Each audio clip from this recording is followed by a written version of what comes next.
Welcome back to the lecture series on cell culture technology.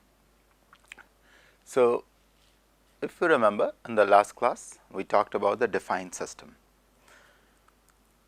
and we decided upon that this class we will talk about the genesis of the defined system and why and how we could achieve it. So, talking about a defined system, we have to look into the major stakeholder of cell culture technologies. One of the biggest stakeholder in the cell culture technology in the world is the pharmaceutical industries. Why is it so? Because any drug discovery goes through different channels, different procedures. So, first of all, chemists synthesize, say, x number of molecule for a particular wide disease, or they isolate x number of molecules from nature or some other sources for some specific kind of pathological situation. So, then they needed to do the testing. Of course, they cannot directly go to the animal testing. They have to go through a cell culture or testing in the cells in vitro. So, the first testing, so if you just let me start putting them down, so that okay, today we are into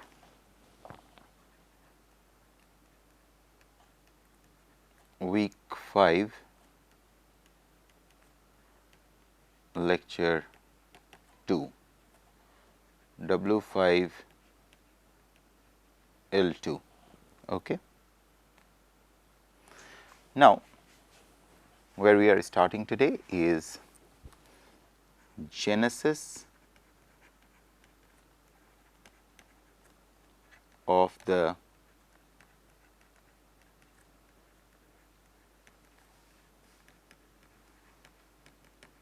defined system is 1. Second, how, of course, why there, which is essentially answering why there is a need for defined system and how we could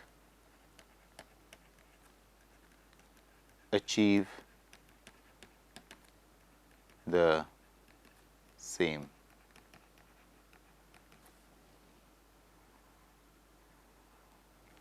Okay.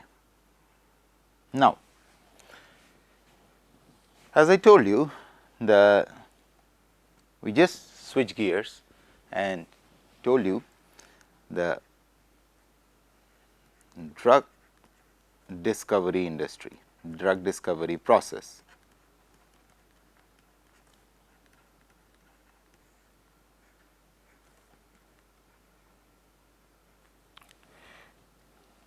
Heavy dependence on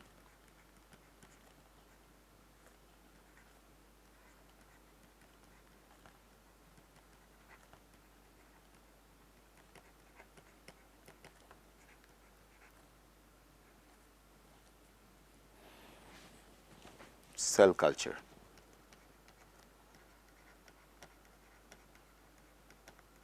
Cell culture trials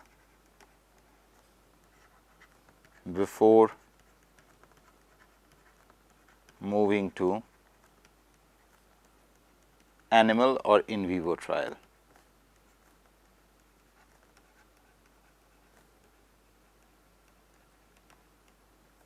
And these are all in vitro trials.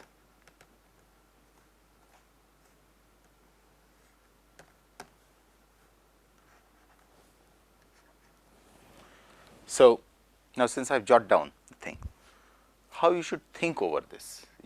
So, this needs bit of a thinking process, what we really meant by that. So, say for example, we wanted to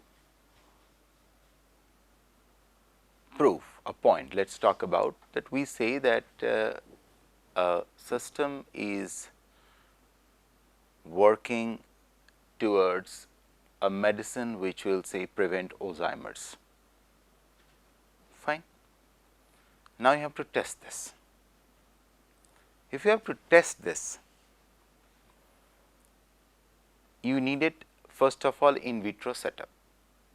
So, let us jot down the points. So, this is how I am going to proceed. Say for example, industry. So, we will have a case study which will be an imaginary case study, but that imaginary case study or hypothetical case study will help you to appreciate what we meant by the defined system. So, we will be coming to the defined system from a different angle. So, bear with me. So, say for example, drug discovery process. Here is the drug discovery process, and in the drug discovery process the goal is now to screen some X number of drugs against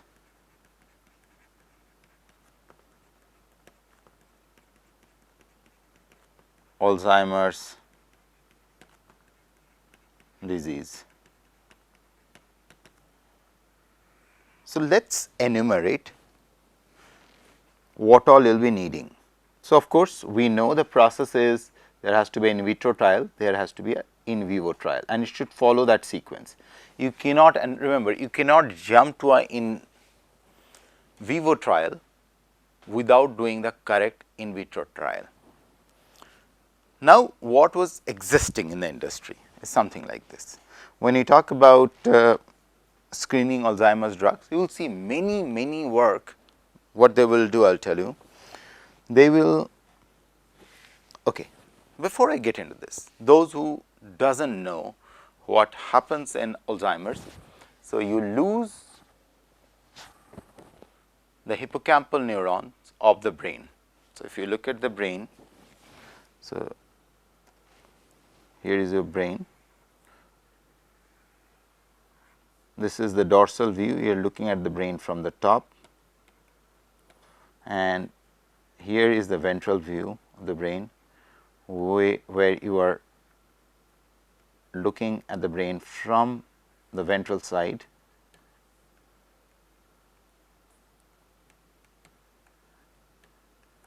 This is the ventral, and this is dorsal, and out here is this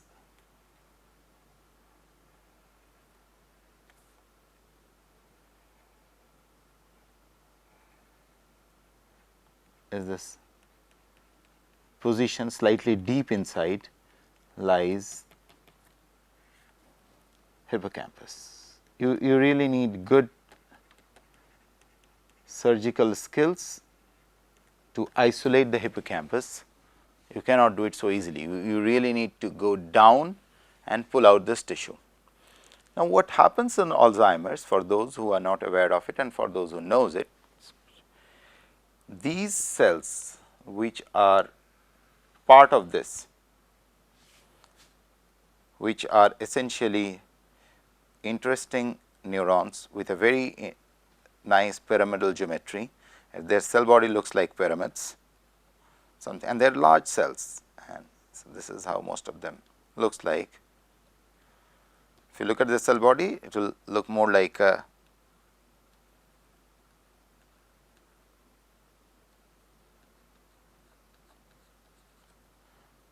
pyramid like this. Okay. So, there is a three dimensionality into the structure. Okay. So, these are called pyramidal neurons. So, these pyramidal neurons form a series of circuits within this structure, which are called CA1, 2, 3, 4, and of course, there is a zone called dentate gyrus, and these pyramidal neurons starts to die at a certain point in life in Alzheimer's. Mostly these are age related disorders. So, when we talk about Alzheimer's, we talk about age related, mostly, again this is mostly because age related neurodegenerative disease, and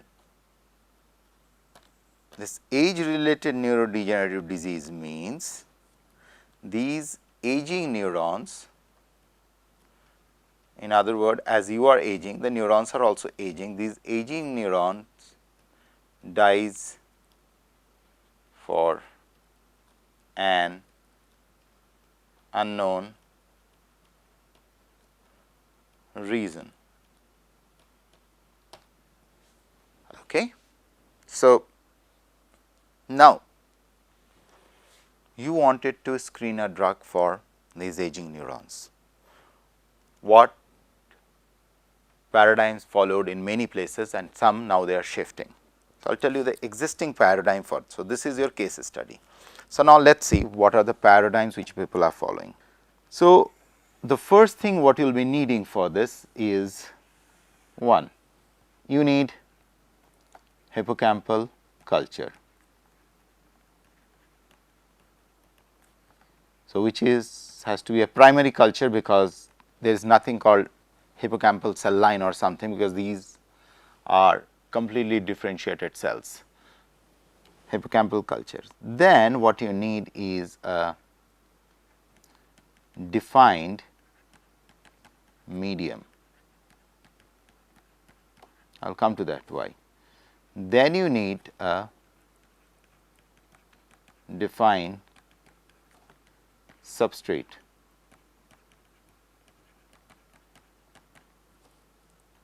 Fourth, define growth conditions. These are the most optimal things what will make this a story to explore further. So, what people are doing now, let us see what is the current status. So, the current status is, now I am putting here on this side.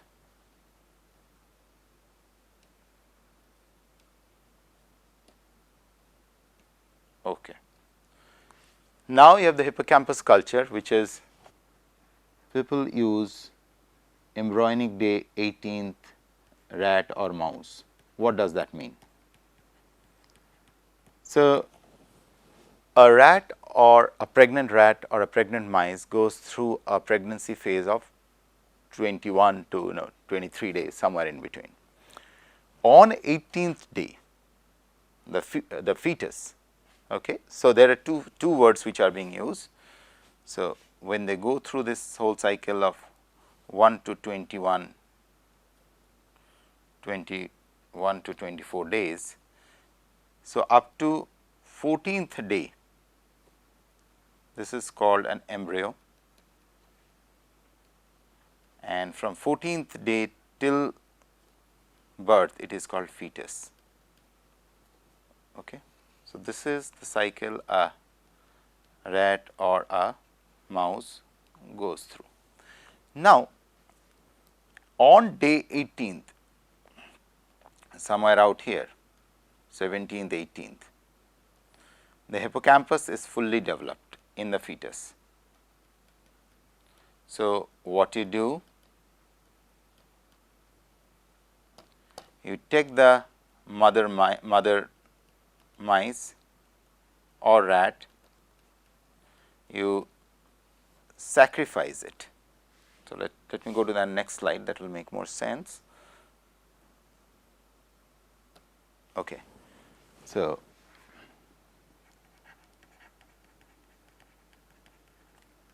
mother mice or / rat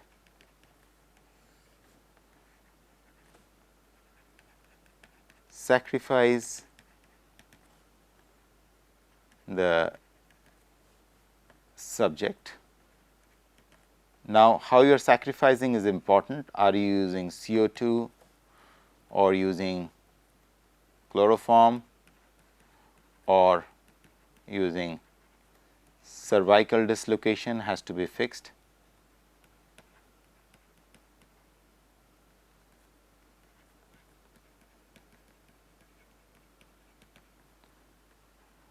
That methodology has to be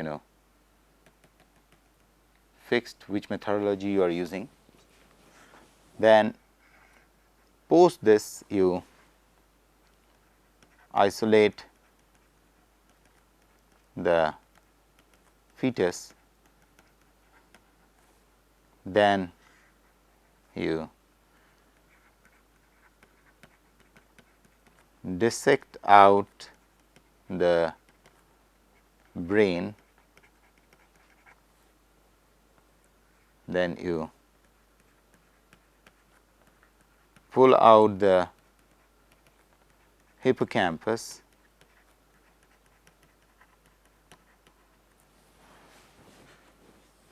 so here you are having the brain,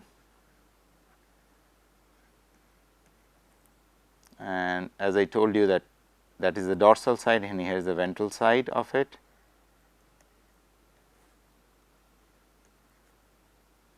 And here is your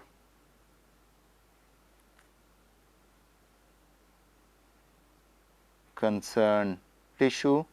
So, you really needed a very good pair of hands to pull out the hippocampus. Once you pull out the hippocampus, it is more or less, it looks like this. This is, we are talking about the fetal hippocampus, something like this. Though this word hippocampus had come from, the meaning is the seahorse in Greek. Okay. So, its the shape is like a seahorse. So, that is why it got the name. So, here is your isolated tissue, hippocampus. Now, this hippocampus,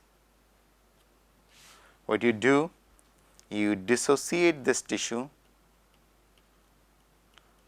What I meant by dissociation is that if you imagine this tissue, it is something like this. It is a network of neurons, pyramidal neurons, very small tiny pyramidal neurons. It form a huge network out there.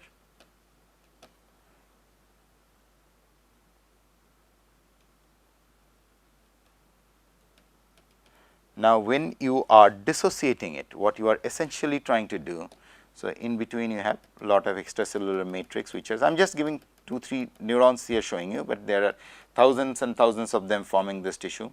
So, what you do using some XYZ technique out here, so you kind of split the cells into a single suspension. So, what you wanted to achieve is you have the cells separated out like this.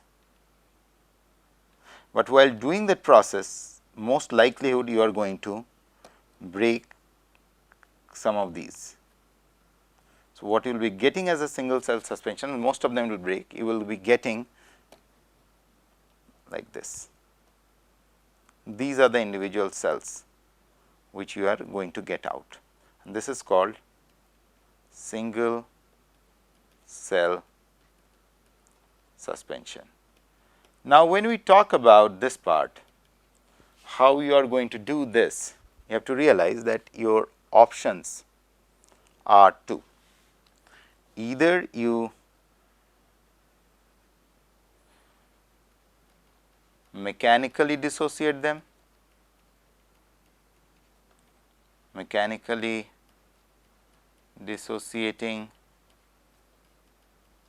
the tissue.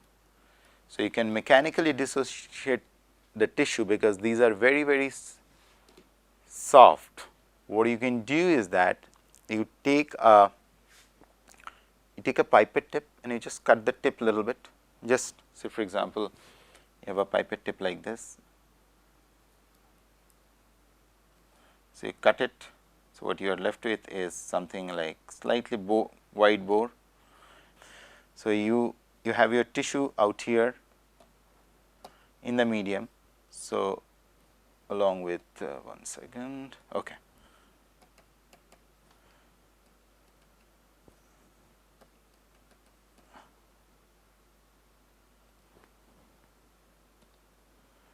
You take the tissue in, out, in, out, in, out.